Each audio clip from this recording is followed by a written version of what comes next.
Good afternoon, everyone. Welcome to the final day of the Culturally Competent Conversations for Equity and Belongingness Summit. Today is our final day, and our overall theme has been, how can we build a more culturally competent society for all of us in the future? And in this session, we actually have something very special for you. This is a pre-recorded session, a last-minute pre-recorded session. Our guest speaker for this session is currently caught in the area of Hurricane Laura, which is now a depression, but she's still caught over there. And so because of technical difficulties, we are not able to get her on live with us here right now. So because of these technical difficulties, what we were able to do, however, because Hurricane Laura has been developing for days, our guest speaker for this session pre-recorded her video and sent it to us. So what you are going to be catching in here is a pre-recorded video. There will not be a live question and answer session for this. We will do that at a later time when our guest speaker, Denisha Jenkins, is in a safe space. We obviously wish her well and want her to be as safe as possible. So what we are going to do for this session is something different. Please, as you are watching this video, comment. And we will make sure that Denisha Jenkins gets the comments as soon as she is safely able to do so. And once the video is done, this session will end, this broadcast will end. But this is definitely a powerful video for you to watch, so make sure you watch it and put your comments or put your questions in the comment, and we'll make sure that we bring her back on a future live session to get those answered. Before we begin the video, I want to take a moment to thank our partners and sponsors, without whom this summit and our future programming would not be possible. So a huge thank you to Essential IT, our web team, who has been complete superheroes in the entirety of this summit, designing, building, and execution process.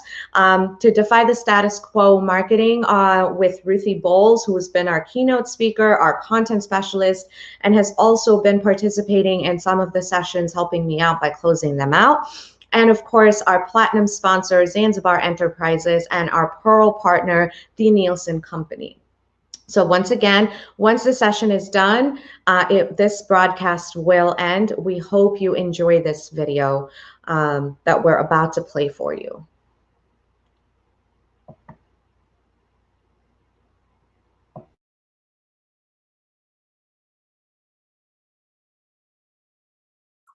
Good afternoon. My name is Denisha Jenkins. I'm the founder of Kardia Advisory Group. We help organizations cultivate inclusively diverse organizations where people can thrive. And so I'm happy to be here. I thank you all for joining me at this time. And I'm going to spend a little time sharing my notes, my input, my experiences in activism, particularly within the corporate space as a woman of color, as a Black woman, and hope that you were able to glean some insights from me, my experience over the past 15 years, and absolutely want this to be engaging. So in the comment section, please share your comments, your questions, your thoughts, especially for those of us who are going to be viewing this later on and not watching it live. And so before I start off, I just wanted to say that this is not a full, robust breakdown of how to be an activist, but these are just some key points and takeaways that hopefully that you can leverage and start using or apply where you are now. And there are various frameworks for what activism is and what it looks like. And so I'll share for myself, I think there is a wide range of lanes that people can operate in regards to activism, but I do see it as passion and mindset put to action in regards to making change, particularly social change that is for the betterment of others. And so whatever your issue or passion area is, I hope that these points will give you something to think about in regards to your commitment to that work, and also how you can leverage some of the techniques that community organizers use to make change, whether it's small, incremental, or large impact, like we're seeing now globally across nations and cities around the world. So let's get started here. And so, as I said, it's a big thing. It's about mindset put to action. And when we're talking about activism, it's an understanding of one's power and the impact and influence you have and how you use your power. I think that's a key takeaway when we're talking about activism. And so this is one of my favorite quotes from Alice Walker. Is the most common way people give up their power is by thinking they don't have any, right? And so many of us are living at intersections of oppression, and depending on where we are in our ethnic identity, where we are in our personal development, any healing and trauma work that we're going through, our confidence has been on a spectrum of very high to low to just complicated. And so as data is showing, lots of reporting around issues, challenges around imposter syndrome and stereotype threat, and a lot of those things that can hinder our ability to show up in spaces as our full selves, willing and able to share our new ideas for solving problems.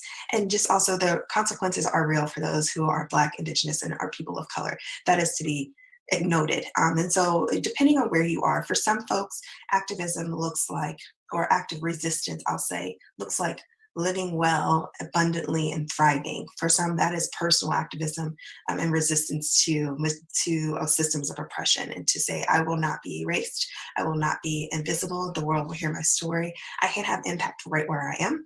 And then for others, it may look like using the resources in the areas of intersection, knowledge from experiences of oppression, and then anywhere they have privilege. And so whether that's by abilities, economics, however, any areas that they've had advantages, I'll say that, outside of their racial ethnic category, that also may be a tool that can be used to leverage for the cause and the work that you are working for and towards. And so I think for myself, there have definitely been ebbs and flows of where I was unsure. I thought I had to prove that I was enough. And I just want to say, just from my perspective, as someone who's doing anti-racism work, anti-oppression work in the corporate space, is that you are already enough and your story matters. And there's so much more that the mosaic of the world needs from your vantage point. And whatever cause you are really passionate about that's going to bring new solutions, that's going to provide equity and access across different identity boundaries and lines. I think the world needs that. So whichever lane you can run in to utilize that, I think is great.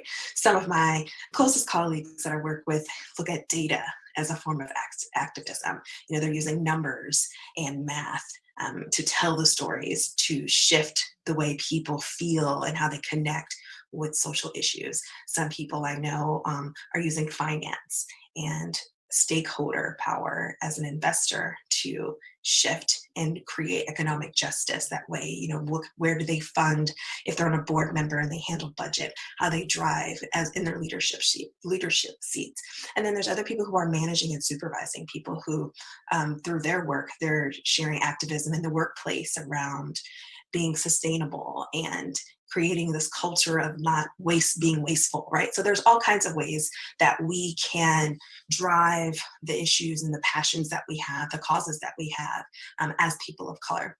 But we also are recognizing that the barriers in the space and the design of things and systems are not with us in mind. And so there are just a couple of techniques I have and tips that I have to offer to help those who want to be active, who consider themselves activists. And so one would be cementing your why, really getting clear about why you care about that issue. And I think I'm a long-term person, I'm a big why person. So for me, I need purpose to get into action. And I think that's a key fundamental thing when we're talking about just leadership overall. People are often bought in to follow you when there's conviction, when there's passion, when there's a clear story or vision that they can see there's a target, and they also can see themselves as a part of that. And so for yourself as a person of color, as a Black Indigenous person of color that is an activist in any space, is to really get clear about what is your why, because you're going to need that when things are great and you feel like you're getting momentum.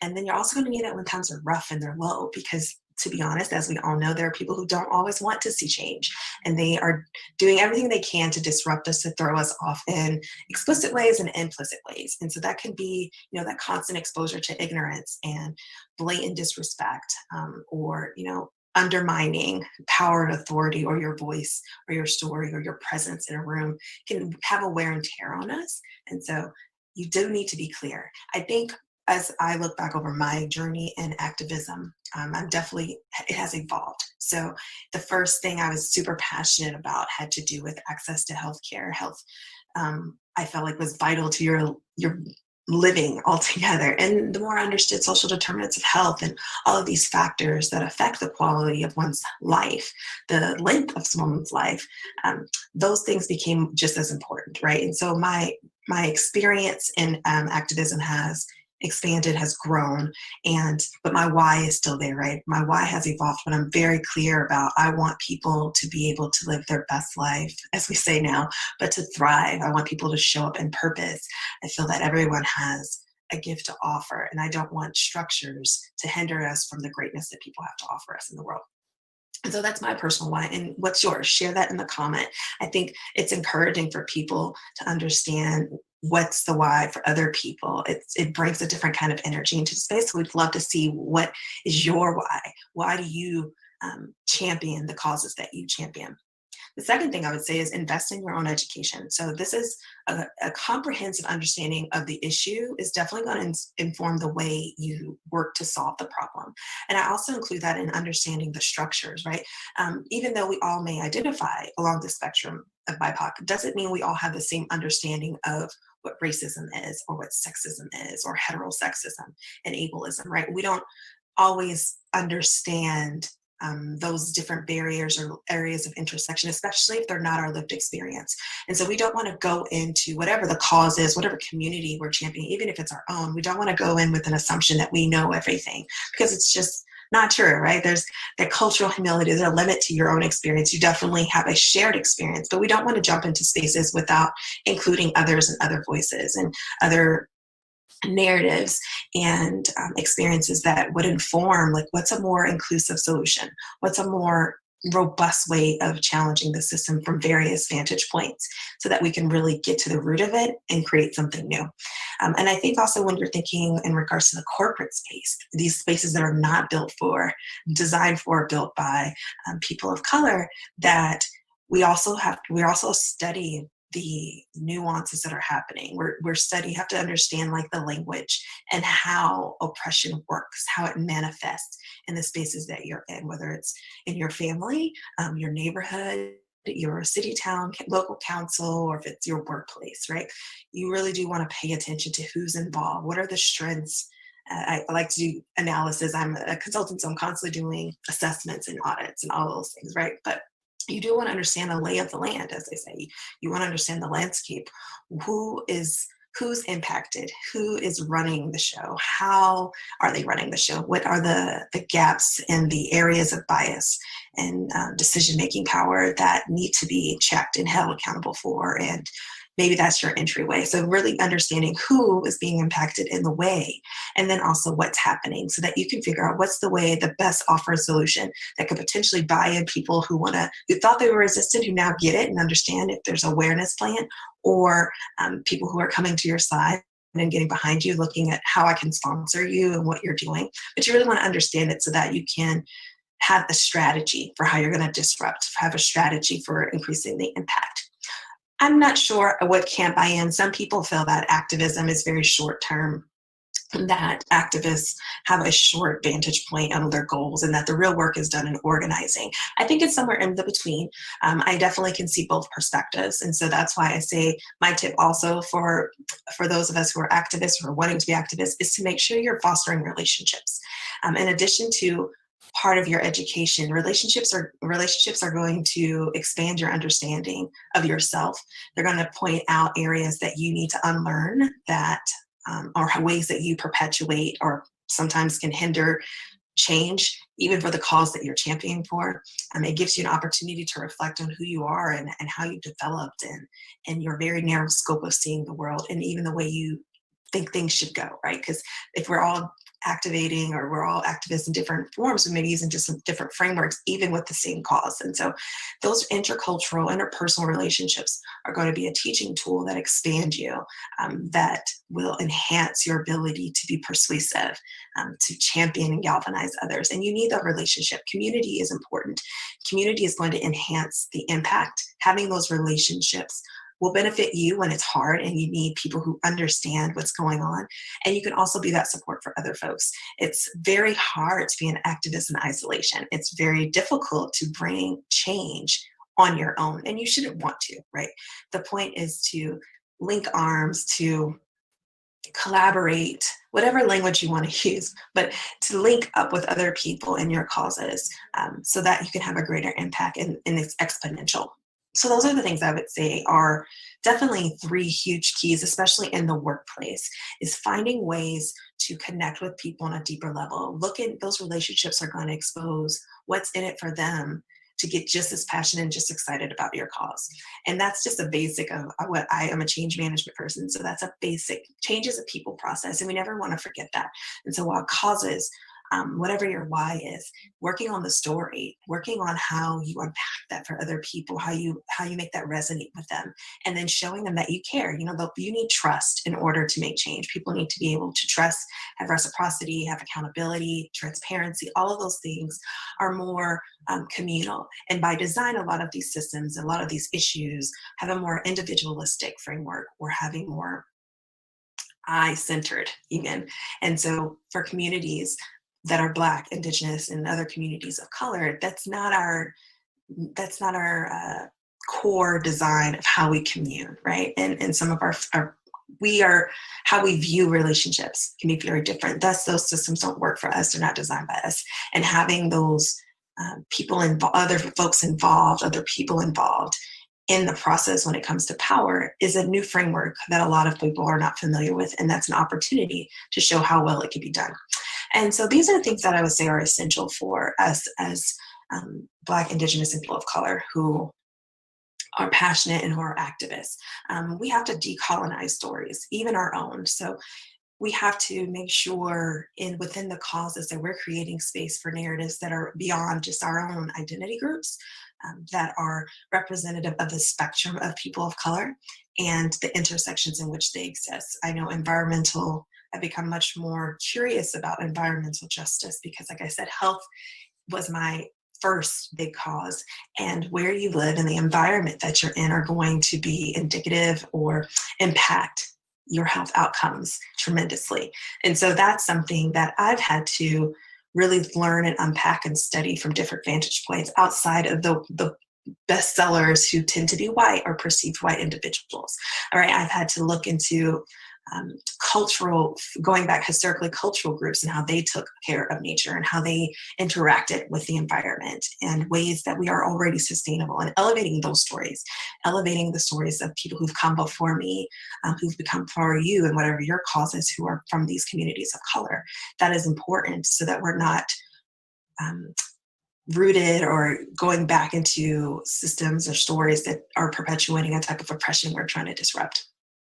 Another thing is developing a power analysis. That is essential for Black, Indigenous, and people of color activists. Like, it is essential to understand how power works if you're going to galvanize and make sustainable changes and shifts in culture and power for your cause. You have to really spend time unpacking it so that you can figure out how you want to target, how you want to attack. Sounds very aggressive, but you want to be sure of what angle, where it matters, where to focus your energy. If it's semantics, okay, but what's behind that? What's the next step? What's the next step, right? And really understanding, if you ever have an opportunity to really look into it, understanding cultural and linguistic racism or cultural and linguistic sexism, those kinds of things, ableism, those are going to point you to areas where you can see power play out in ways that are not in your favor and opportunities to disrupt something. Next, you want to organize your people. And your people could be a variety of folks, but people who share your interests. Most of the time, people want to be involved, but they don't know where to go or how to do it. And so learning how best to get people organized, getting a framework that you share, getting a shared vision, that is going to keep you connected. And so when you're in corporate workspaces, like I said, what's in it for them? You want to have a story that people can see themselves in. The cause is meaningful to you, and I'm sure it's meaningful to other people, but they just don't know how. And so if you're wanting to be a leader in that space, as a person of color, as a Black, Indigenous person of color, that's something you definitely want to do. Organize the people who are interested, who are intrigued, to share your passion and find ways to work together. That collaborative effort is going to have a huge impact.